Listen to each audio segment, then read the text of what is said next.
Bienvenidos a esta nueva sesión del seminario permanente del proyecto Fidelo.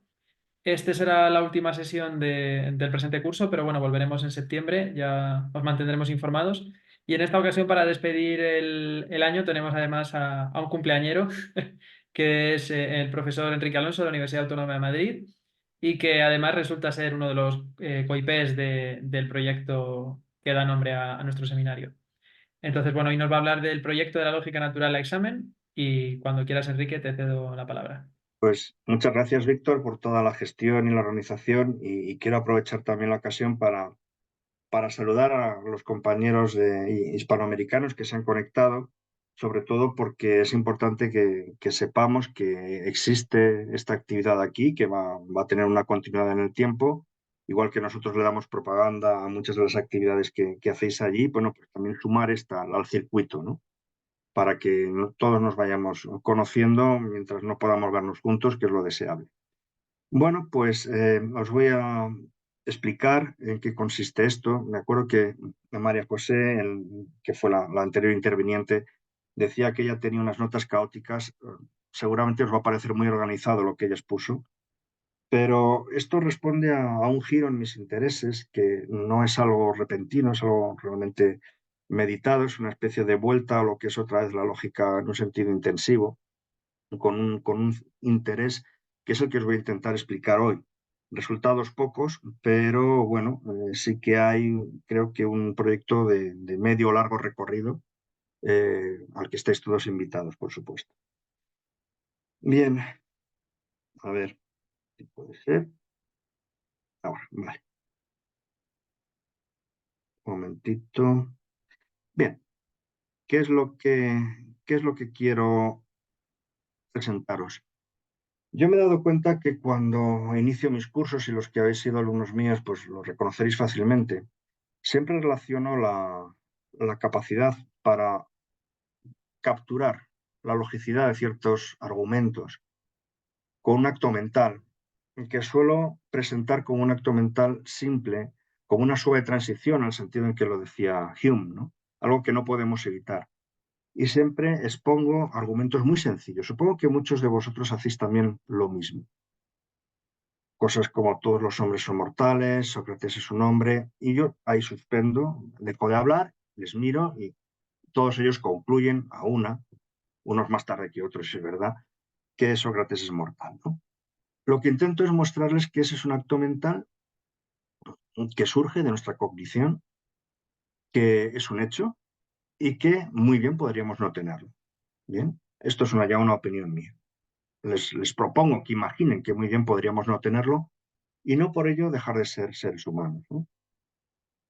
Sin embargo, cuando pasamos a explicar un curso de lógica en qué consiste en desmenuzar ese acto mental simple, lo que recurrimos es rápidamente a la estrategia aristotélica, ¿no? Que está en esta pregunta que os pongo ahí, que recuerdo de los primeros analíticos. ¿De qué modos y maneras se da? Es una pregunta aristotélica que es, en cierto modo es una maldición, pero está muy bien también, es lo que nos ha conducido aquí, no lo voy a criticar ahora.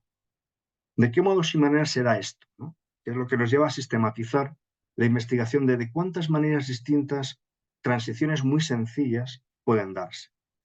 Eso nos lleva a un contexto en el cual rápidamente intentamos explicar una actividad mental simple en un contexto mucho más amplio, que es el contexto realmente de la literatura escrita. Todos sabemos que la lógica sin papel y lápiz difícilmente es posible, al menos tal como nosotros la entendemos ahora. Sin embargo, ese acto mental simple, que es el que experimentamos cotidianamente, que aplicamos en nuestra vida común, que es lo que hemos llamado en ocasiones lógica utens, ¿no? Se pone a la lógica Dawkins en muchos sentidos, ¿no? Primero, las cadenas inferenciales en la lógica Dawkins son muy complejas. Nosotros gastamos mucha pizarra y seguramente mucho rotulador y mucha tiza explicando problemas larguísimos que intentamos relacionar con esas inferencias simples que tienen lugar en la vida cotidiana, cuando en la vida cotidiana los actos mentales, como cualquier acto mental, está sometido a las restricciones de nuestra cognición. No podemos ejecutar cadenas argumentales o inferenciales excesivamente largas simplemente porque no tenemos capacidad para ello. Y esto es una cuestión que me ha ido llamando la atención, sobre todo durante este curso, y es, ¿qué pasa si nos centramos en la primera parte, ¿no? En esos actos mentales simples? Bueno, pues empecé a estudiar y efectivamente no pensaba que estuviera tan relacionado con el proyecto de la lógica natural, ¿no? Lo que se conoce así, Natural Logic, ¿no? Que insisten sobre todo en asimilar la logicidad a categorías presentes en el lenguaje ordinario. ¿Vale? Es decir, el giro fundamental no es el que yo estoy dando, si os dais cuenta, aunque se parece. Yo estoy insistiendo mucho en actos mentales simples. La lógica natural, por lo general, cuando se ofrece una definición, que no siempre se ofrece, incide más en fijarnos en las categorías gramaticales del lenguaje ordinario. Y en ese sentido, yo recuerdo mucho, y llevo seguramente grabado a fuego, una advertencia de Frege en el prólogo a la conceptografía, cuando advierte que precisamente, digamos, el infortunio de la lógica aristotélica y medieval ha sido fijarse en ese esquema y que la estructura de sujeto-predicado sería sustituida con mucha mayor ventaja por la estructura objeto-función, que es lo que él nos propone. Que por tanto no hay que convertir las categorías gramaticales necesariamente en la sede de la logicidad, que creo que literalmente es una frase que dijo María José el otro día. Y en eso no puedo estar más de acuerdo, al menos en tomarlo en consideración. No, por tanto, no creo que la lógica natural, tal como yo la entiendo, deba fijarse necesariamente en las estructuras gramaticales del discurso ordinario. No sé ahí dónde está el punto, ¿no? Deberíamos, por tanto, prestar más atención a la naturaleza de esos actos mentales simples. ¿Y qué es lo que yo he encontrado aquí? Pues he encontrado básicamente dos tradiciones, que es las que os voy a exponer ahora, para luego, digamos, hacer una propuesta más general, que sería la mía. Cuándo empieza todo esto? Cuando, digamos, se empieza a tomar conciencia de que la lógica, tanto la clásica como la aristotélica, me refiero por clásica aquí, como la lógica emergente, ¿no? Que es la que nosotros llamamos ahora clásica, tiene problemas. Pues hay un ejemplo que es el ejemplo de Morgan, que tiene esta tradición, que se data en esa fecha, que es uno de tantos, ¿no? De los que desafiaban a la silogística, pero este ha tenido especial fortuna, ¿no? Todo caballo es un animal, por tanto, toda cola de caballo es una cola de un animal. La pregunta es, dentro de la lógica natural, es, bueno, básicamente esta es una inferencia tan sencilla que no nos cuesta ningún trabajo convencernos de que es válida. Sin embargo, no suele ser nada fácil explicar por qué es válida. Si nos ceñimos a los esquemas presentes, la silogística no lo podía hacer, claro está. Si habéis probado a formalizar esto en lógica de primer orden, lo podemos hacer, la prueba sale bien, pero no deja de ser un poquito artificial. La solución que se ofrece dentro de la lógica natural, esta que a mí tampoco me gusta, ¿eh? Es una de las que se ofrecen, pero básicamente reposa en un hecho básico y es, vamos a ver, todo caballo es un animal, por tanto, todo lo que se predique de un animal se está predicando de un caballo. ¿Eh? Es ese principio muy básico. Y es así como empieza la primera de las escuelas en las que yo me he fijado, en las que he recopilado una muy amplia bibliografía, ¿eh? Que es lo que podríamos conocer como la escuela holandesa, que seguramente Mara conoce, y yo, esto es un hecho biográfico. Yo tuve la ocasión de conocer en primera persona, porque resulta que mi primera visita de estudios a Ámsterdam fue precisamente a finales de los 80. Y tuve la ocasión de conocer a Víctor Sánchez Valencia cuando estaba haciendo su tesis doctoral y bajo la dirección de Johan van Benten. Y estuve hablando con ambos, pero yo en realidad en ese entonces no estaba interesado en la lógica natural, que es lo que ellos estaban desarrollando. Yo estaba interesado en otras cuestiones de lógica modal, de lógica modal de la prueba, y no presté la debida atención, cosa de la que me arrepiento, pero bueno, uno no puede estar seguramente a todo en todo el momento, ¿no? Víctor, desgraciadamente, falleció, creo que me dijo Atocha que en el año 10, y bueno, creo que sí que ha conocido su éxito, por lo menos eso sí, pero ahora seguramente sería un referente para todos los que estamos interesados por estos temas al que consultar, y bueno, pues eso por desgracia ya no va a ser posible. Bueno, el principio básico de la lógica natural para la escuela holandesa es lo que ellos llaman el principio de monotonía. Os lo voy a explicar muy rápidamente para los que estéis menos familiarizados. La monotonía, en términos clásicos, simplemente lo que quiere decir es que cuando la variable independiente, y aquí ojo, cuidado, aquí entiendo por variable independiente tanto la X como la Y, ¿no? ¿Vale? Simplemente es para marcar el incremento. Cuando la variable independiente de una función aumenta, pues la función aumenta. Y tenemos que introducir también otro ejemplo, es justo el contrario, al que le denominamos antitonicidad o antitonía, que es el caso inverso. Cuando la variable independiente aumenta, el valor de la función disminuye. Yo os he puesto aquí dos ejemplos. De hecho, los holandeses son muy dados a tomar funciones complejas y con bastantes variables y entonces calcular cuándo cada una de estas variables es monótona o antítona en esa función. ¿Mm? Y aquí vais a ver un ejemplo de cómo se puede reinterpretar en el modelo holandés, pues la silogística, básicamente la silogística, en términos de estas operaciones. Fijaros, todos los A son B, ¿vale? B está incluido en C, por lo tanto todos los A son C. ¿Eso qué quiere decir? Eso quiere decir que en este ejemplo, en la oración todos los A son B, B es una variable monótona. Y si veis el ejemplo de abajo, todos los A son B, C está incluido en A, etcétera, etcétera. A, en ese caso, en este ejemplo, es bajo el alcance del control universal, es una variable que es antítona, ¿vale? Eso nos lleva a considerar los coantores de una manera muy peculiar, que es como lo hacen los holandeses, que en realidad es como un operador binario, ¿vale? Para dos términos léxicos, A y B, en los cuales uno de ellos es antítono y el otro es monótono. Sin embargo, cuando tomamos el cuantón existencial, resulta que los dos términos son monótonos, como pues estáis viendo en estos otros dos casos. Y aquí viene lo bueno, que es una de las cosas que a mí más me ha encantado, y es que toda esta reflexión se puede hacer extensiva a cuantones generalizados, es decir, a la mayoría, lo que llamamos cuantones difusos, pero también a lo que en ocasiones se llaman cuantones generalizados. Existe una cantidad finita, existe una cantidad infinita, infinita innumerable, al menos hay tres, no más de cinco, o sea, cosas realmente complejas que son adverbios de cantidad muy variados que gramaticalmente cumplirían una función similar a los que nosotros elegimos como clásicos y que pueden ser también tratados bajo este esquema. En el caso de la mayoría de los A son B, tenemos que ni A ni B están marcados por monotonía y antitonía y entonces se les atribuye un valor neutro C. Eso define lo que se denominan polaridades en este modelo holandés, que es esto que veis aquí, ¿no? La flecha para abajo indicaría antitonía y la flecha para arriba monotonía. Por tanto, todos los A son B, en el caso de considerar al control universal como un operador binario, pues resulta que su primer término sería antítono y el segundo monótono. En algunos de los A son B, los dos son monótonos, en la mayoría de los A son B, los dos son C. Y esto nos definiría tres tipos de polaridades: más, menos y cero, que corresponderían a monótono, antítono y neutro. ¿De acuerdo? Bueno, ¿y esto qué gracia tiene esto? Pues la gracia que tiene es esto que estáis viendo aquí. Dada una oración compleja, de lo que se trata es de calcular cuál es la polaridad de cada uno de los términos que intervienen. ¿Vale?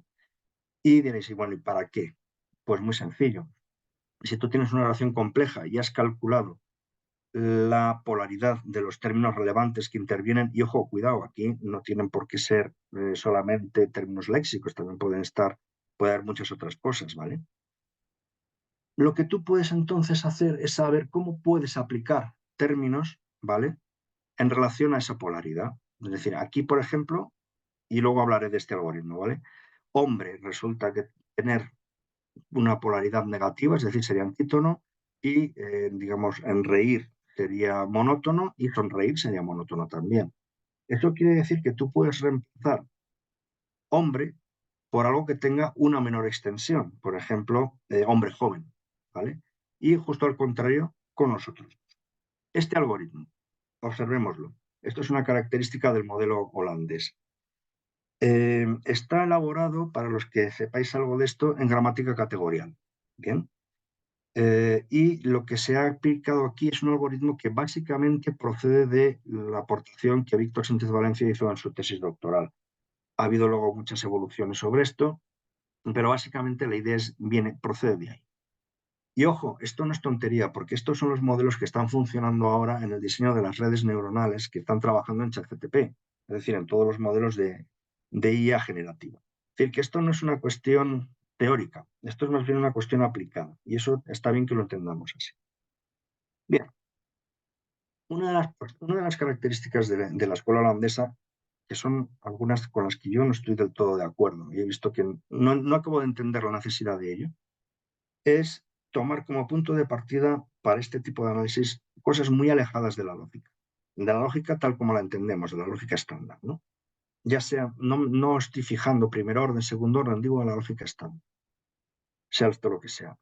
Toman como fundamento teórico la gramática categorial, cálculo Lambek y teoría de tipos. Lo de la teoría de tipos es algo a lo que volveré después, pero básicamente su característica es que no se tiene en cuenta el tipo de análisis que lleva a cabo la lógica estándar, ¿de acuerdo? Es decir, para entender este tipo este tipo de descripciones, parecen admitir que el análisis, las categorías, lo que llamaríamos las categorías lógico-gramaticales, de que disponemos habitualmente en lógica, no aportan nada, sino que más bien entorpecen. Es preferible volver a la gramática de los lenguajes ordinarios y a alguna teoría que la explique, básicamente gramática categorial. Bien. Frente a la escuela holandesa tenemos lo que podemos reconocer como la escuela norteamericana. En este caso no los conozco, están formados por Icahn, Moss, McCartney y muchos otros, que son un poco posteriores y que yo creo que en cierto modo, se han servido bastante de esa iniciativa holandesa inicial.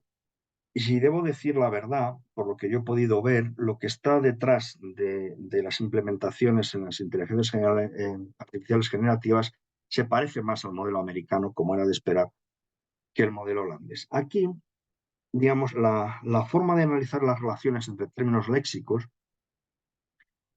reposa en teoría elemental de conjuntos. Entonces, lo que ellos analizan, y veis aquí en la tabla, ¿no? Es un conjunto de 7 relaciones básicas de entrañamiento, que en realidad son 7 formas de comparar términos léxicos distintos, ¿no? Y observad que siempre corresponden a lo que nosotros llamaríamos relaciones unarias o propiedades, ¿no? Esto es muy importante. Pero es verdad que es mucho más amplio de la segunda y la tercera, ¿vale? Que ellos llaman entrañamiento directo e inverso, que es lo que correspondería a la monotonía y la antitonía en el modelo holandés, ¿no? Pero es un modelo que simplemente lo que piensan es, bueno, vamos a ver, cuando analizamos la relación que existe entre términos léxicos, no solamente consideramos relaciones de inclusión, podemos considerar cosas mucho más complicadas. Entonces, ¿eso qué nos lo ofrece? Pues eso lo puede ofrecer básicamente la teoría elemental de conjuntos. Y esta es su propuesta. ¿Veis? La segunda y la tercera de estas interrelaciones son monotonía y antitonía. Y a continuación lo que consideran son 3 operaciones de sustitución entre términos léxicos y también entre constantes lógicas. De eso lo haré después. ¿Vale? Que son sustitución de una por otra, eliminación e inserción. ¿Esto qué regula? Pues, por ejemplo, si yo estoy predicando algo de alguien que lleva pantalones, estoy predicando algo de alguien que lleva pantalones azules o pantalones vaqueros. En ese caso yo puedo eliminar o puedo insertar pantalones vaqueros en el término léxico pantalones para modificarlo, conservando de alguna manera relaciones de consecuencia. Y lo que hacen es analizar cómo se produce eso y dan de nuevo otro algoritmo. Este es mucho más complicado, ¿eh? Aquí simplemente os pongo un ejemplo. Veis aquí la primera oración que dice Jimmy Dean rehusó moverse sin sus blue jeans y sus pantalones vaqueros. Y al final eso entraña, James Dean no bailó sin pantalones. ¿Vale? ¿Cómo se hace? Mediante esas operaciones en las que va sustituyendo términos léxicos, ¿de acuerdo? Por otros, teniendo en cuenta cuáles son sus relaciones en términos de la tabla anterior. No me voy a detener mucho en esto, porque yo veo insuficiencias en ambos casos. Es verdad que el modelo americano parece ir un poco más allá del modelo holandés, pero uno también se puede preguntar, bueno, realmente en lógica natural, es decir, en inferencias muy rápidas que tienen lugar en contextos cotidianos, ¿es todo esto lo que sabemos hacer? Y ahí es donde empieza, digamos, mi crítica. Lo que a mí me ha quedado claro es que, y luego lo insistiré mucho más en ello, es que las inferencias que tienen lugar en el razonamiento ordinario, no lo llamo en el discurso, sino el razonamiento, porque no tiene por qué ser algo discursivo realmente. A diferencia de lo que ocurre en teoría de la argumentación, nos vale con una reflexión interior, ¿vale? Es más bien un razonamiento. Tienen una estructura muy sencilla, en la que hay una premisa, insistiré todavía más en eso más adelante, una conclusión y lo que en ocasiones se llama disparado. Bien, un ejemplo. Quienes tienen mascotas a su cargo deben contratar un seguro. Los propietarios de perros están obligados a contratar un seguro. Esta es una inferencia que todos hacemos sin ningún problema. ¿Por qué? porque tenemos en mente este disparador. Los perros son mascotas, ¿de acuerdo? Ahora bien, cuando uno extrapola esto con la tradición y se relaja y piensa que no está viendo algo tan nuevo, porque los holandeses desde luego no, porque evidentemente poseen una tradición absolutamente vasta, ¿no? E intensa en el campo de la lógica. Pero no sé hasta qué punto los americanos a veces no transmiten, al menos los que yo he leído, la impresión de estar haciendo algo muy novedoso, ¿no? Tú te encuentras con que a lo mejor tan novedoso no es, porque esto recuerda mucho a los postulados de significado de la tradición carnapiana, ¿no? Son simplemente postulados de significado que, digamos, nos permiten actuar, disparar ciertas suposiciones, porque conocemos la extensión de ciertos términos léxicos, ¿vale? Sabemos que todo perro es una mascota, cosas por el estilo. Entonces, ahí es donde he empezado yo a trabajar, viendo si se puede generalizar un poquito más esto. Y en principio lo que me he planteado es una definición un poco más amplia, ¿no? de lo que sería la lógica natural.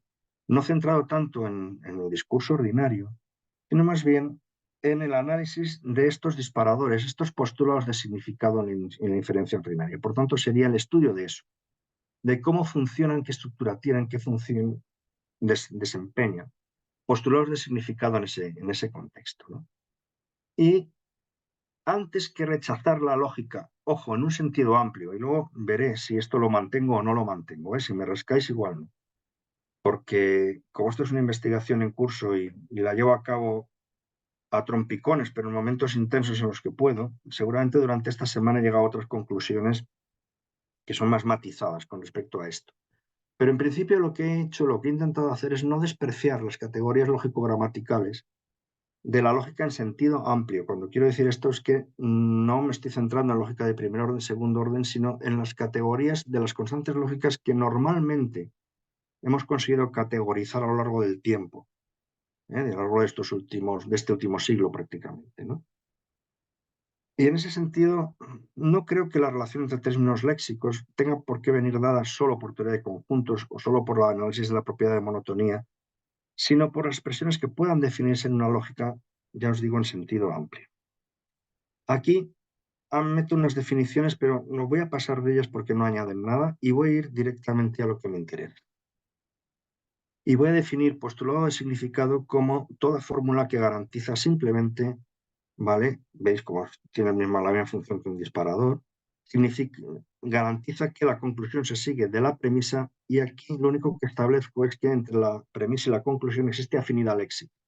Es decir, comparten mucho léxico de tal manera que esa intersección puede ser tomada por el postulado de significado para actuar como disparado. También, ¿por qué no? Un postulado de significado en este sentido se parece mucho, eso Ángel lo ha trabajado, nos lo puede decir, a una garantía en el sentido del modelo argumentativo de Tullman, ¿no? Depende si estás justificando o si estás adelantando la conclusión, ¿vale? Bueno, y ahora vamos a lo que me interesa, que yo creo que es donde os va a quedar más claro por dónde ando, es en los ejemplos. Fijaros, en este ejemplo, lo que tenemos en negrita es el postulado de significado. En este caso es un postulado de significado que afecta al léxico B y C, ¿vale? Como veis, esta fórmula es léxicamente afín a esta porque comparte al menos el término A de X. Y entonces, aquí en este caso, esta fórmula es lo que nos permitiría definir la polaridad que tiene B en esta expresión, que correspondería con la monotonía, ¿vale? En el modelo holandés. Esta otra, curiosamente, lo que hace es permitirnos definir la polaridad, ¿vale? Que tendría B en esta expresión que corresponde, perdón, A en esta expresión que corresponde con la antitonía, ¿no? En el modelo holandés, es decir, la monotonía descendente. Pero fijaros, es muy sencillo también definir cosas más complicadas, ¿vale? Si lleva chip es un perro. Si es perro no es un gato, que sería el postulado de significado, por tanto, si es gato no lleva chip, ¿vale? O si omitís el postulado de significado, vosotros os dais cuenta que es el que nos dice, si lleva chip es un perro, por tanto, si es un gato no lo puede llevar. ¿A qué estáis apelando? Estáis apelando a un conocimiento que vosotros tenéis. Todo aquello que es un perro no es un gato. Esto, curiosamente, corresponde a la relación de alternación perro-gato que introducen en el modelo americano. Pero ¿por qué dejarlo aquí? ¿Por qué no considerar fórmulas en sentido amplio? Claro, esa es la pregunta que uno se hace. Si tú lo puedes explicar en este marco, ¿por qué no considerar cualquier expresión de cualquier complejidad que pueda figurar en esa posición, ¿no? Y sobre todo esto, ¿qué pasa con las relaciones? Porque las relaciones no son sujetas a logicidad. ¿O qué? A está a la izquierda de B. Todo lo que está a la izquierda de una cosa hace que esta cosa esté a su derecha. Por tanto, B está a la derecha de A. ¿Vale? En ese caso, el postulado de significado hace relación con cosas como izquierda-derecha, que valdría también para muchas otras relaciones posicionales, arriba y abajo. ¿De acuerdo? Y también algunas de tipo temporal, antes y después. ¿Vale? Que son relaciones, podríamos llamar point-wise, ¿no? Que son punto a punto. Bien, aquí lo que hemos visto es que podemos llevar los postulados de significado léxico a relaciones de cualquier ariedad, que es una cosa que yo no he visto desarrollada y no entiendo por qué. Pues son inferencias del mismo tipo, no se salen del marco que estamos trazando. Esta es un poquito más complicada porque sería un postulado de significado en segundo orden. No voy a incidir mucho en él porque no sé dónde colocarlo todavía, ¿eh? Tengo muchas dudas en qué apartado situarlo. Quien fuma, pero el ejemplo es claro, quien fuma tiene riesgo de contraer cáncer. Por tanto, quien fuma puros habanos tiene riesgo de contraer cáncer. Es decir, lo que se predica de una propiedad, se predica de una propiedad que está siendo adjetivada por otras, ¿no? Esto responde, y esta expresión que acabo de utilizar, si os dais cuenta, se formularían en orden superior. ¿Vale? Hay principios de segundo orden que también utilizamos como postulados de significado. Eso me parece obvio. Lo que no sé es muy bien qué entidad darle. Y aquí entramos en un campo que es el que ahora más me está interesando. Y es que, curiosamente, en lógica natural, los postulados de significado no solamente son de tipo léxico, también son de tipo lógico. Por ejemplo, esto, que ya sé que desde el punto de vista de la lógica modal que hemos estudiado, puede ser criticado, pero desde el punto de vista del razonamiento ordinario, poco. ¿Vale? Es necesario que P, fijaros, hay cuantificos sobre proposiciones para expresar que para toda proposición que sea necesaria, esto es posible. Por tanto, es posible que P. ¿No? Esto lo hacemos de forma absolutamente trivial. Ya sé que nos hemos inventado lógicas, no están. Lógicas modales no están, en las que esto se puede rechazar. Pero esto opera en el razonamiento ordinario. Y el que es más interesante es el postulado de significado para contores generalizados, es uno de ellos, en el que lo que se dice de todo se dice de la mayoría. Fijaros, es un principio en segundo orden. Si yo sé que todos los A son B, sé que la mayoría de los A son B. ¿De acuerdo? Esto es así. Y otras cosas que también son curiosas y que tenemos bastante integradas, aunque estas ya son más complejas. Interdefiniciones entre coantores. Lo digo, y eso creo que todos los que tenemos experiencia docente lo sabemos. El principio de descenso cuantificacional, aceptando modelos con universos que no son vacíos, o sea, digamos el planteamiento estándar, que es equivalente, ¿vale?, a este otro, solo que para lógica de primer orden, lo que nos dice es que si todos lo son, alguno lo es. ¿De acuerdo? Digamos, ese sería el postulado de significado. Si todos lo son, no hay ninguno que no lo sea. A nuestros estudiantes les cuesta mucho más trabajo. De hecho, es una prueba que yo les hago. Suelo soltar muchas de estas interdefiniciones a ver hasta qué punto las captan y cuánto tiempo tardan en reaccionar. Esta no siempre la captan, ¿eh? Eso creo que ya lo sabéis todos, que es equivalente a lo que resultaría en lógica modal. Es necesario, no es posible que no. ¿De acuerdo? A esas son más reacios, tardan más tiempo. Bueno, y para ir, digamos, concluyendo, simplemente ya dejar espacio a vuestras críticas o vuestros comentarios o consejos. El modelo inferencial en lógica natural os puede parecer que es, hasta donde hemos visto, lo mismo que la lógica ordinaria, solo que con otro énfasis. Yo no lo creo así. Por eso, este esquema que a veces se utiliza tanto en el modelo holandés como en el americano, lo que te dice es, bueno, vamos a romper la similitud con la lógica ordinaria. ¿Por qué? Porque no estamos pensando en tener una colección finita de premisas, corta o larga. Estamos pensando en una. ¿No? Y estamos pensando en un postulado de significado que garantiza la transición. Es algo que María José, si hubiera podido estar aquí, interpretaría como los famosos tickets, ¿no? Esto no quiere decir que una inferencia en lógica natural no se puede iterar, es decir, que tú no puedas tomar la conclusión G para iniciar otra inferencia más, pero en principio no tiene el modelo, no tiene el esquema que adoptamos por defecto en la lógica estándar, y es que tenemos una colección finita de premisas, ¿vale? Y una conclusión. No, no, es una estructura tripartita formada por tres estructuras claramente reconocibles, no por dos. ¿Mm? Esto es importante que lo entendamos así. Por lo tanto, ¿cuál sería el objetivo que tendríamos ahora? Pues sería el análisis de los distintos postulados de significado. Y aquí viene la primera pregunta de la que yo no sé salir ahora mismo. ¿Es esta una cuestión empírica o puede reducirse a un marco teórico exhaustivo? Como veis, en el modelo americano y en el modelo holandés han optado por lo sano, pero yo creo que es bastante obvio que se quedan escasos. ¿Mm? Es más, esto es más difícil de decir porque está basado en conjeturas. Yo creo que los modelos que se están implementando en las redes neurales que están actuando en la inteligencia artificial generativa solamente están tomando como referencia estos modelos, pero han ido mucho más allá en la práctica. ¿Cómo? Incorporando por vía empírica otro tipo de esquemas. Algunos de los que os he propuesto aquí seguramente están implementados en ChatGPT, si no hacen la prueba, tienen que estarlo. Sin embargo, no son fácilmente asimilables a los modelos que hemos visto, ¿no? La cuestión, por tanto, es la búsqueda de logicidad a través de distintos postulados de significado. ¿Es una cuestión empírica o no lo es? ¿Vale? ¿El estudio del comportamiento de estos postulados es competencia de la lógica o es lógica psiquia? Estas son las preguntas que me estoy haciendo y a estas voy a añadir unas consideraciones que, que estaba haciendo hoy, ¿no? Que son cosas que veo que son problemas pendientes, que no me ha dado tiempo a incluirlo aquí. Y es, el primero, si podemos encontrar un marco común para justificar los postulados de significado, es decir, por qué estos postulados de significado son válidos, tanto a nivel lógico como a nivel semántico, es decir, sin hacer una especial distinción.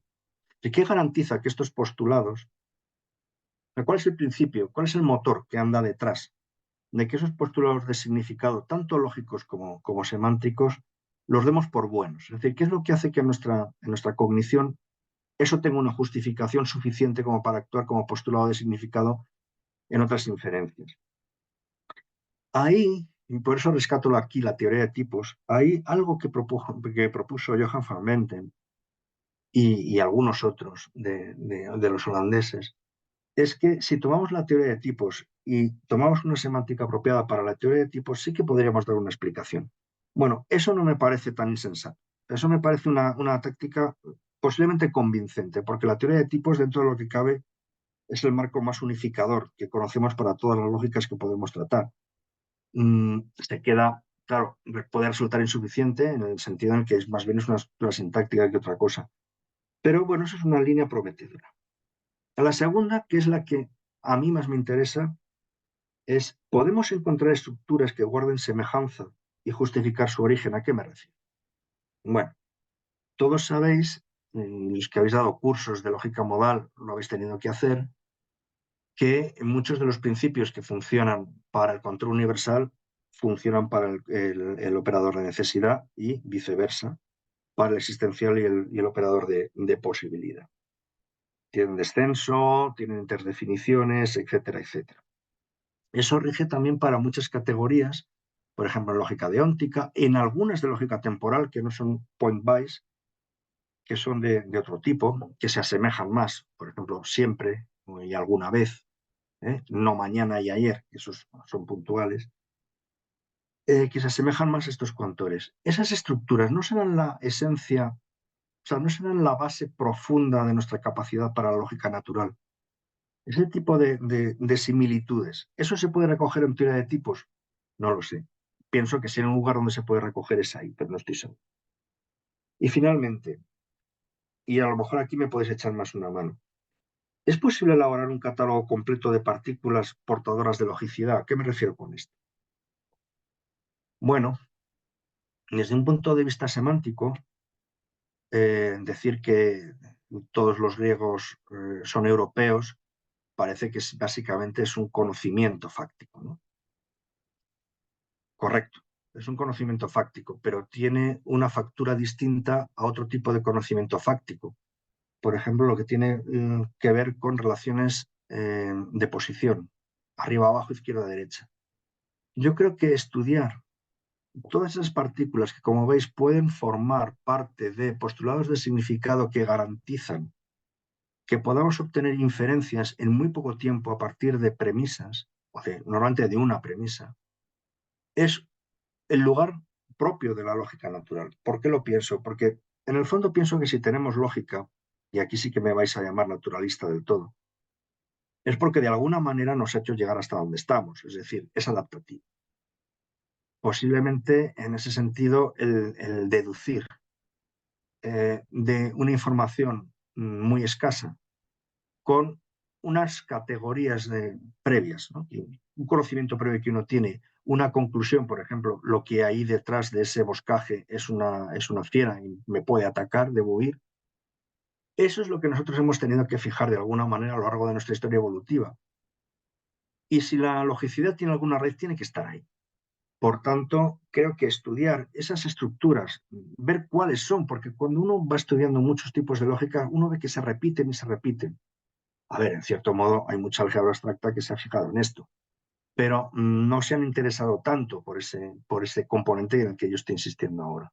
Entonces, ese sería uno de los estudios, pero sobre todo estas tres cosas que os digo, ¿no? que os he dicho, que serían, de una parte, ver si podemos encontrar un marco común semántico, ¿no? Para justificar por qué un postulado de significado nos resulta convincente, encontrar esas estructuras que se reiteran, que de alguna manera nuestra mente puede manejar en tiempo récord. Observad que aquí los tiempos de reacción son fundamentales. Diréis, ¿no lo estás aproximando demasiado a la psicología? Seguramente sí, pero como os he dicho antes, creo que eso tiene un fundamento teórico que no deberíamos olvidar. Tenemos lógica porque nos hace sobrevivir y esa lógica utens que tenemos, como todo acto mental, está situado, es decir, tiene un coste cognitivo y tiene que tener una velocidad de respuesta rápida, relativamente rápida. Si no, no es muy interesante. Os recuerdo simplemente estos casos, ¿no? de daños mentales en los que una persona pierde la capacidad de interrumpir una cadena lógica. Entonces, esa cadena lógica de argumentación deja de ser resolutiva, deja de ser adaptativa.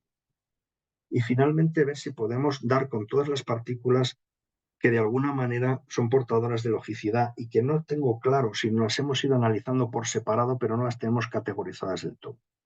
Bueno, no os lío mucho más y yo creo que esto por mi parte es todo y ahora ya me pongo a vuestra disposición para lo que os guste, queráis preguntar y sobre todo lo que me podéis aportar, sobre todo orientaciones que me vendrán muy bien. Muchas gracias.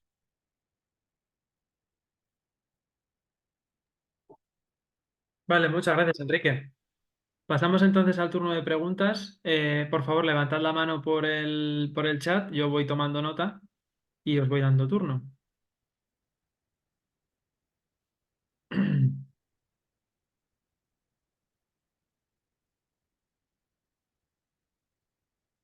A ver si es que no veo.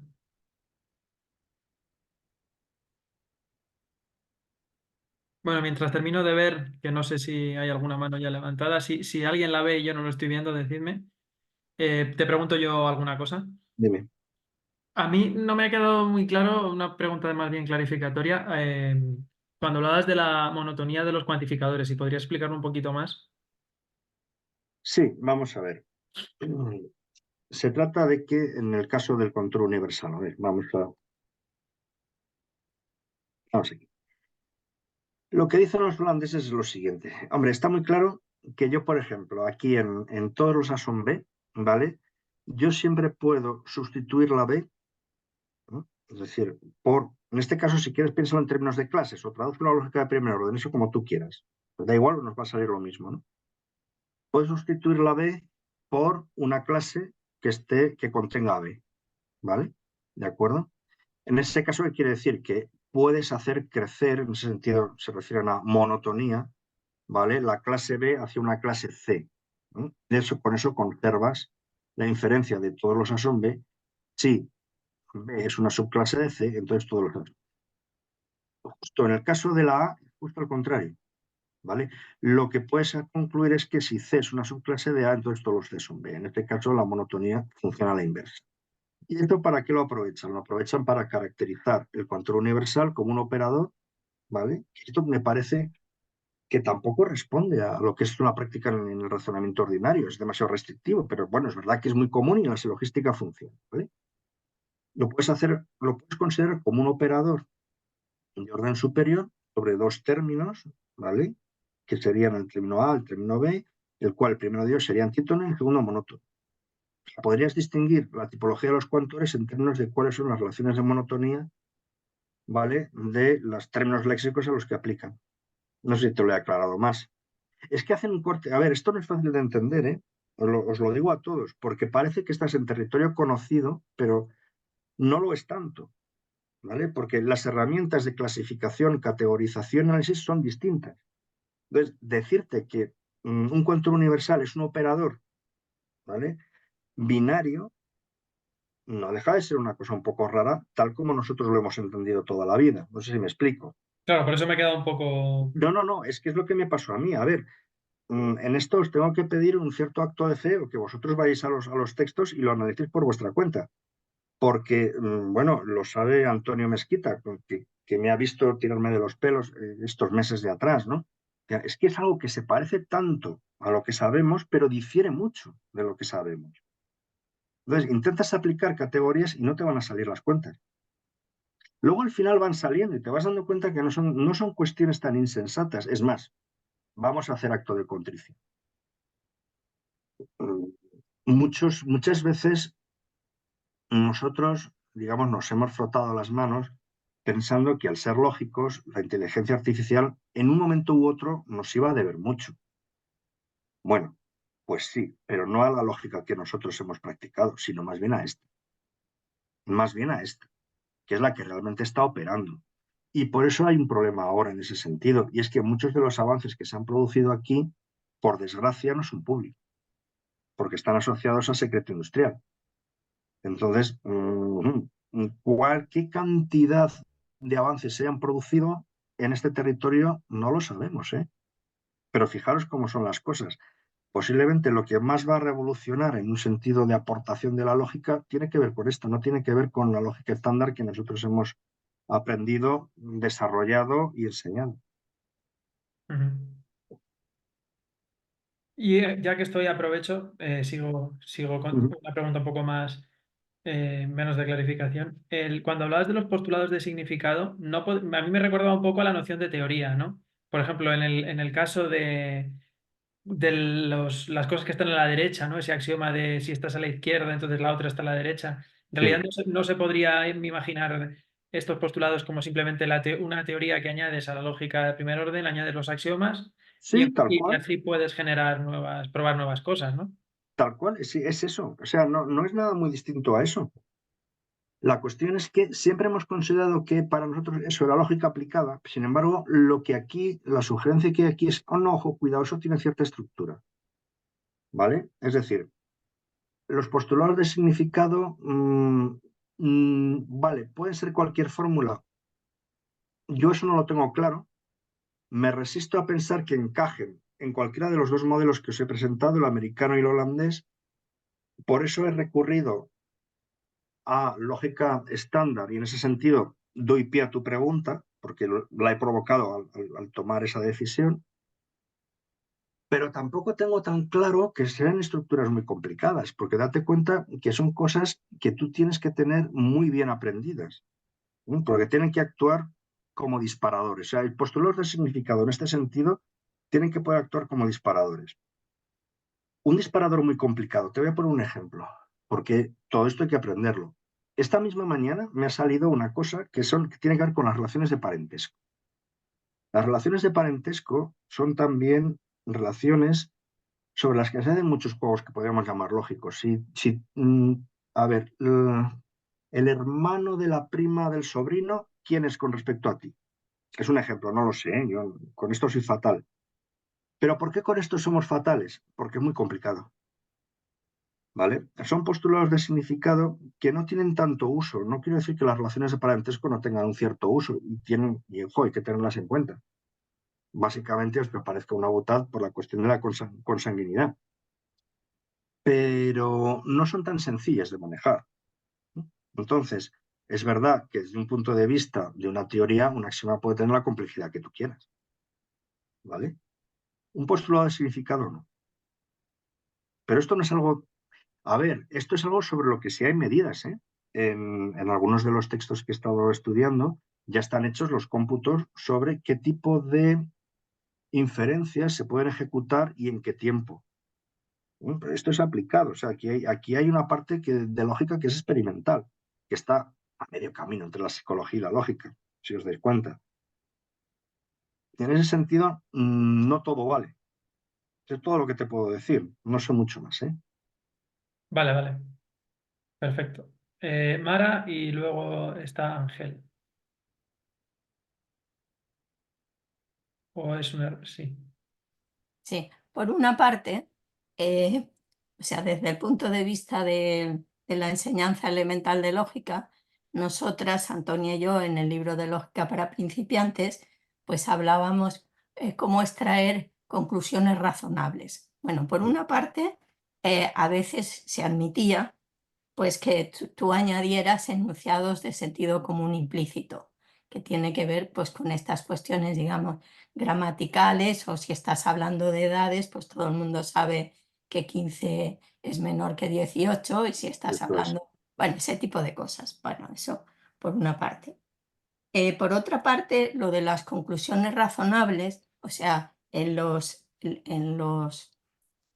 ejercicios aquellos que llamábamos de mafia, en donde en realidad tú tienes los datos y tienes que extraer la conclusión, como se trataba de lógica proposicional, lo primero que hacíamos era verificar que los datos que tenías fueran consistentes, para evitar extraer conclusiones que no son razonables.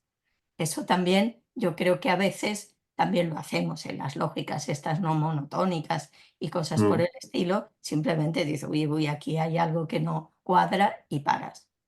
Esto por una parte. Por otra parte, pues lo que dices de la teoría de tipos. Sí, me parece que el marco que ofrece la teoría de tipos, pues obviamente es mucho más rico, y también, pues, eh, lo puedes traducir a lógica multivariada y también te quedas en un marco de lógica de primer orden, pero un poco más amplio. Y mm. yo creo que a veces, y esto tiene que ver un poco con la inteligencia artificial, aunque lamentablemente no funcionó tan bien como yo imaginaba, era, yo enseñaba a mis alumnos lógicas descriptivas. Entonces eso tenía que ver con lo que se llamaba la web semántica. Entonces, en Ujú. ese caso, lo que se hacía era definir lo que ellos pomposamente llamaban ontologías, que era Sí, una definición de término. Y, por ejemplo, pues tú definías perfectamente con etiquetas dentro de la propia página web las relaciones de parentesco, que por cierto, hoy en día sería muchísimo más difícil con... He tenido problemas en los últimos años. Es mucho mm, más complicado. Pero bueno, en cualquier caso, ya estaban perfectamente definidas las relaciones de parentesco, de tal manera que, como la máquina entendía del mismo modo que los humanos, pues podía no aparecer el decir la palabra tío, pero inmediatamente sabía que el hijo de un hermano, que es un sobrino, eso es. cosas de ese estilo. Y eso ya estaba, digamos, Mm, en la propia página web. O sea, tú definías la terminología y mm. entonces ya esa página podía razonar, digamos, como raciona un humano, porque tenía la terminología completa. Y muchas de las cosas que se harían tienen que ver con lo que tú decías.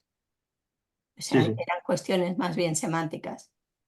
Sí, a ver, tienes razón. Claro, que si es que esto, yo creo que hemos estado rondando alrededor de la misma idea y que simplemente lo que ha ocurrido ahora es que se ha producido una conjunción de astros y ha explotado el marco, ¿no? Con las IA generativas. Pero es verdad, las ontologías que yo también las trabajé en su día, con el XML y ¿cuál era el otro? El WL y todos estos. Básicamente, si te das cuenta, lo que contenían era la categoría de la teoría estándar de conjuntos o teoría de conjuntos, que es más bien el modelo americano. Y con eso tú podías construir, digamos, la suficiente riqueza para relacionar términos léxicos entre sí. Lo que, digamos, lo que yo proponía que hay que ir más allá es también considerando las constantes lógicas, que también hacemos consideraciones de ese tipo, que son más difíciles de hacer, y no solamente reducirnos a clases, sino a relaciones de cualquier ariedad, binarias, porque normalmente no nos manejamos con relaciones mucho más complejas. Eso por un lado. Y por otro lado, bueno, lo de la lógica multivariada no lo había pensado, porque de verdad que ahí ando un poco perdido cuál sería el marco integrador. Yo sí que he visto que sobre todo Van Benten insiste mucho en teoría de tipos, porque será, o sea, normal que lo haga, y posiblemente es la forma que tengo yo de aproximarme y de empezar a entenderlo. Pero ahí estoy muy perdido, ¿eh? Así que cualquier ayuda me va a venir muy bien, porque no es algo bueno, que se tenga claro. A mí lo que me llama la atención es que esta vía no fuera más fructífera. No sé por qué no sé por qué o cuándo terminó de desarrollarse en el ámbito holandés.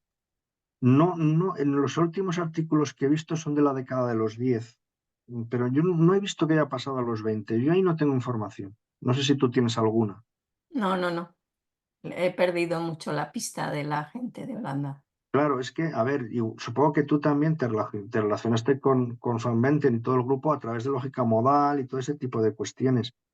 Y yo es verdad que luego he recordado, incluso tengo aquí en el escritorio textos que yo me traje de allí que son literalmente esto, que los he tenido que leer ahora, que yo me los traje del año 89. Pero yo no era consciente de esta línea de desarrollo. Ay, me sabe mal, pero bueno, ¿qué le vamos a hacer? Bueno, pues eso de la lógica multivariada me lo apunto. No, bueno, yo prefiero la teoría de tipos. Claro, tú también, bueno, pues nada. No, Vale, vale. puestos a buscar un marco, por una parte ágil y por otra parte suficientemente extenso, pero claro, Claro. la teoría de tipos puede ser también parcial, híbrida. No, a ver, pero tú date cuenta que es muy difícil porque aquí, fíjate, yo he mezclado de todo y no he mezclado todo lo que se me ocurría, ¿eh? O sea, no he presentado todo lo que se me ocurría, que son inferencias elementales que son el mismo tipo de lo del ejemplo del argumento de Morgan, ¿no? De las colas de caballo y las colas de animal. Es un argumento sencillo que no conseguimos explicar de una manera suficientemente universal como para que otros que son del mismo tipo entren también ahí. Porque lo que nosotros hemos aprendido, yo desde luego, ¿no? Y lo que he enseñado, es que tú tienes lógica de primer orden, lógica de segundo orden, o superior, luego tienes lógicas modales no sé qué, luego puedes tener lógica difusa, pero todo el tipo de inferencias que hacemos son básicamente del mismo tipo y no respetamos esas fronteras para nada. Si tú necesitas la lógica para unirlos a todos en la oscuridad, ¿no? Como el Señor de los Anillos, eso sería un Frankenstein, eso no es posible fabricarlo. Sin embargo, lo tenemos, porque actuamos con ello, pero no lo estamos describiendo bien. Es un poco la idea, ¿no? Que subyace a esto, que es, digamos, por lo que a mí me ha gustado esto. Vale, Ángel. Es lo que puedo decir. Ya le he dado a mi... Oye, muy interesante, Enrique. En fin, iba pensando en cosas al hilo de tu presentación y una de las cuestiones que me planteaba, por ejemplo, ha recordado a Frege y, bueno, para que fue un fregueano en su juventud hace ya tanto tiempo, está muy bien, ¿no? Claro, la cuestión es que si alguien se pusiese, digamos, un lógico, vamos a llamar, muy puritano, podría decir, bueno, yo voy a seguir a Frege y para ver si una argumentación un razonamiento está bien hecho, a ver, denme los significados de todo lo que interviene y yo diré si... Sin embargo, con la idea que propone, si no me equivoco, más bien hará falta colaboración entre el lógico y el lingüista, entre el lógico y el que estudia semántica, etcétera, ¿no? Y eso era una cuestión, ¿no? Y la otra cuestión es que recuerdo, Van Benzen, si yo no recuerdo mal, ya en el 99 con la Language in Action, primero, lenguaje en acción, Sí. ya iba apuntando en la dirección de considerar un concepto base que era el de información, ¿no? Y a partir de ahí decir, bueno, es que la lógica tiene que ser dinámica de la información y al mismo tiempo de la representación. Y ese es el programa que luego presenta, creo que en 2011 sale el otro volumen. Ya la noción de información, fíjate que hace, por ejemplo, que adquiera un gran valor el conocimiento. Ya no es solamente la semántica en el sentido estricto y clásico, digamos, sino que la información, el conocimiento que se pueda tener acerca de la información. Y no sé si estas otras consideraciones las has tenido también en cuenta a la hora de la propuesta que estabas haciendo. A mí me sugerían pensar en esa otra línea lo que tú estabas comentando, ¿no? No sé si te he planteado bien, pero bueno. A ver, sí, el libro de Logic in Action efectivamente es uno de... A ver, no tengo muy claro qué lugar ocupa en todo esto, porque recoge ciertas investigaciones iniciales, ¿vale? Y por otro lado, las consolida, pero se desvía un poco, seguramente a lo que allí en Sevilla habéis estado haciendo, ¿no? Con lógicas dinámicas, etcétera, y lógicas epistémicas, dinámicas, etcétera, etcétera. Yo tengo la sensación de que eso fue una retirada hacia otro territorio, ¿vale? Por ejemplo, otro de los ejemplos que yo tenía hoy, ¿no? Juan sabe que Pedro no vino a cenar, ¿vale? Por tanto, María sabe que Pedro no vino a cenar. ¿Por qué? Pues porque María sabe todo lo que sabe Juan. O sea, María sabe todo lo que sabe Juan. ¿Ves? Ese es un postulado de significado característico de una lógica epistémica que tendría que estar, se podría integrar o tendría que integrarse en el marco común. Sin embargo, lo que se hizo después ya no iba en esa dirección. Tengo la sensación de que se separó de esa línea de lógica natural. Quizá ahí el que, digamos, tenía las ideas más claras era Sánchez Valencia. Yo tengo la sensación de ser el que tenía las ideas más claras sobre por dónde había que ir. Y lo que han hecho después, aparte de ese nivel extremadamente técnico, date cuenta que cuando nosotros, como lógicos, encontramos un marco teórico que nos permite categorizar todo un ámbito, ¿no? Por ejemplo, la lógica es epistémica. ¿Eso es implementable a nivel de inteligencia artificial? Muy difícilmente. O sea, tiene un coste de programación impresionante. Tienen que ser estructuras mucho más sencillas. Eso es lo que yo ando buscando es cuáles son las estructuras sencillas subyacentes, ¿vale? Porque tienen que estar en algún sitio. Cuando nosotros enseguida hacemos lógica Dawkins, o sea, enseguida nos hacemos la pregunta aristotélica. Y entonces nos creamos marcos conceptuales maravillosos. A mí el ejemplo favorito es el de la lógica modal. Cuando surgen los modelos kripkeanos, ¿no? Decimos, por fin vamos a aclarar cuál es la relación natural, ¿no? Entre el operador de necesidad, el de posibilidad, digamos, las proposiciones actuales, etcétera, etcétera. ¿Tú sabes en qué ha parado eso? En que sabemos menos que al principio. Sin embargo, en la vida cotidiana nos sigue pareciendo que si de algo se dice, se predica necesariamente, entonces es que es posible. Y eso lo aplicamos en especiales problemas. Y ahora mismo, en el marco teórico que hemos desarrollado para la lógica modal, tienes que justificar eso. O sea, a mí ese es el ejemplo en el que digo, aquí nos desviamos claramente del objetivo de lo que sería la lógica natural. No critico lo otro que hacemos, yo mismo lo hago, claro. Pero es distinto. Es distinto. Sí, solo un dato. No, Sí, solo un dato, Enrique, que quizá confirma lo que estás diciendo. Sabes que hubo, por una sugerencia que había hecho el propio Van Benzen acerca de determinar cómo sería una relación de consecuencia dinámica, vamos a llamar así, digamos, él lanzó una especie de propuesta, era casi una conjetura. Y en Sevilla estuvimos desarrollando aquella idea y aquello condujo a a determinar o a presentar una relación de consecuencia que no era ni monótona ni cumplía, bueno, no cumplía nada prácticamente. No cumplía nada prácticamente, ¿no? Sin embargo era bastante interesante porque podía dar lugar a que tratáramos inferencias en el ámbito epistémico de las que difícilmente se puede dar cuenta con los medios habituales de las lógicas epistémicas estándar, ¿no? Y bueno, eso te lo digo, salió en el The Bulletin of Symbolic Logic, ¿no? Y bueno, fue muy interesante porque digo, desde luego para Gabay aquello ni era lógica ni era nada, ¿no? Era como lo de los números superprimos, que ni divisibles ni por sí mismos ni por la unidad, ¿no? Por nada, ¿no? Algo así, ¿no? Pero bueno, que confirma un poco lo que tú estabas diciendo antes. Y disculpa, ¿no? Sí. No, no, tomo nota de lo que has dicho y a ver, sí, analizar la evolución de qué pasó en Holanda es una cosa que tengo pendiente. A ver, darte cuenta que esto es un draft muy al principio. Seguramente me llevará, y es lo que debería yo hacer, y creo que es lo que tiene más sentido, intentar elaborar no un handbook, porque eso es mucho, pero un companion hacia la lógica natural. O sea, algo que nos permitiera ponernos en el estado de la cuestión. Y para eso me falta todavía mucha lectura, ¿sabes? También lo que no he podido hacer es dejar de incorporar mis propias sospechas sobre qué cosas pueden añadirse o en qué direcciones hay que ir, pero soy consciente de que falta mucha lectura.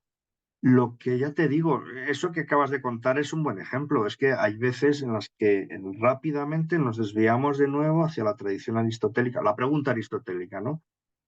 Y no importa con qué complejidad representemos lo que es un acto simple. ¿No veis que hay algo extraño en eso?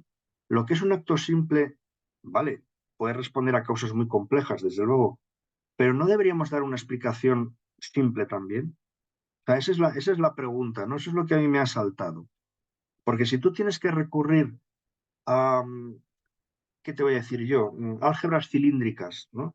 Para explicar lo de la cola de un caballo, algo no estamos haciendo bien, ¿sabes?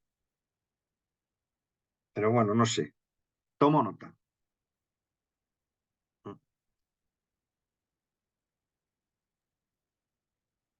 No veo muchas más preguntas. Si alguien se anima. Sí, Alejandro y luego Mara, que he visto también ha levantado la mano otra vez. Gracias. Me ha interesado mucho, Enrique. Y por cierto, feliz cumple. La pregunta es más filosófica y quizá general y un poco vaga. Tiene que ver con lo que mencionaste de las raíces de la logicidad. Y, siempre me estoy preguntando cuando hablas de estos pasos simples o estos actos simples, inferencias muy elementales que hacemos, mi pregunta siempre es, vale, ¿las hacemos? La pregunta es, ¿deberíamos hacerlas? O sea, ¿son realmente válidas en un sentido fuerte de validez? Quizás no quieres aceptar que hay un sentido de validez así que sea objetivo, independiente de nuestras prácticas. Me gustaría saber tu opinión sobre eso. Porque a veces en filosofía de la lógica pues, se discute sobre ciertos patrones de inferencia. Vale, en esta lógica es válido, en esta lógica de aquí ya no es válido. Hay muchas lógicas distintas, está muy bien. La cuestión es qué es realmente válido, no qué es válido en tal lógica, sino en tal otra, sino uno podría preguntarse, vale, ¿qué es válido en sí? Entonces, me pregunto si estos actos simples de inferencia a los que te has referido y que podemos englobar como lógica natural, merecen el nombre de natural no solo porque de hecho los hacemos así, sino porque de alguna manera es una estructura lógica objetiva que en esos actos captamos, pero que preexiste a esos actos y que es independiente de ellos. A ver, yo creo, bueno, seguramente esta pregunta o la polémica que se podría desencadenar tiene la misma estructura que la que tiene la gramática natural, ¿no? En el sentido chomskiano, ¿no? Existe una gramática natural. Bueno, a ver, a veces como filósofos estamos muy acostumbrados a convertir la excepción en norma. Y no, existe la norma. El caso es que existe la norma. O sea, el caso es que la mayoría de las veces razonamos de un cierto modo y no de otro. El que hemos asumido que nos resulta sencillo cognitivamente, poco costoso, económico, razonar de un cierto modo y no de otro. Que cuando estudiamos con lápiz y papel, es decir, cuando aplicamos toda nuestra intensidad analítica a un problema, somos capaces de enmarcarlo en un contexto en el cual la norma ocupa un lugar bastante parejo a la excepción. Eso suele ocurrir. Eso suele ocurrir. Pero me pregunto si eso no es un vicio del análisis. No sé si me estoy haciendo entender. Cuando tú tienes, por ejemplo, si tú le preguntas a cualquiera si algo que se dice, si algo que es necesario es el caso, te va a decir que sí, sin dudarlo. Sin embargo, cuando tú consideras una semántica kirchhofferiana, tú sabes que, bueno, si tienes mundos posibles que son irreflexivos, pues se perdió la gracia, ¿sabes? Vamos, lo digo porque yo estudié ese tipo de marcos, los estudié en su día, porque son precisamente los de la lógica modal de la prueba. Bueno, ahí hemos colocado la excepción al mismo nivel que la norma. Y me pregunto si eso es lo correcto.